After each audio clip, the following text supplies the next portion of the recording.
ugumba kwenye jamii ni swala linalogubikwa na ukimya mkubwa, na ni swala ambalo watu wengi hawajisikii amani, hawajisikii furaha kulizungumza, lakini lipo.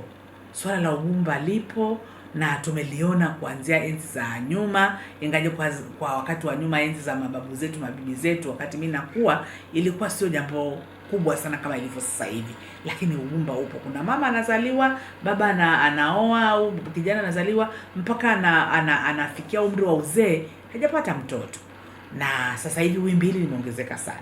Kwa hiyo niseme tu kwamba ndugu mtangazaji, kwamba ugumba ni changamoto ya kiafya, na ni changamoto inaweza ikamkumba mtu yoyote. Inamkumba mwanamke, inamkumba mwanamume ambaye ameshafika kwenye umri wa kupevuka na kuwa mtu anayeweza kaingia kwenye mahusiano, na wote wawili hawa wanaweza kukumbwa na hali hiyo bila kuangalia huyu ni ke, huyu ni me.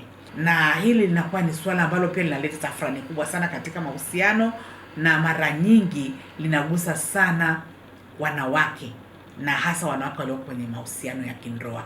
Linapotokea swala kama hili linakuwa ni changamoto, na sio changamoto tu ya ule mama ambaye ameshindwa kubeba ujauzito mwenyewe, ni changamoto pia ya kijamii, na hasa ile familia ambayo ile ndoa imo, kwa sababu tunajua sisi ndoa za Kitanzania ni ndoa za familia, sio kama za wenzetu wa upande wa magharibi.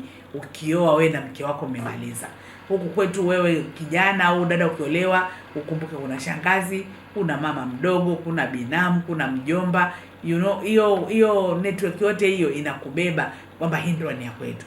Na Kitanzania au Kiafrika niseme, nimeona pia watoto wa West Africa nimekuwa nao kwa kipindi kirefu, swala la kuolewa lina matarajio makubwa sana ya kupata mtoto.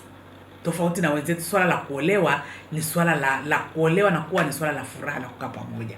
Kwetu sisi swala la kuoa na kuolewa ni swala linalokupeleka kwenye hatua ya matarajio ya jamii, na hata wewe mwenyewe unayeoa kutarajia kujenga familia, kuwa na watoto wako uweze kukaa nao, lakini jamii inategemea pia uwe na watoto.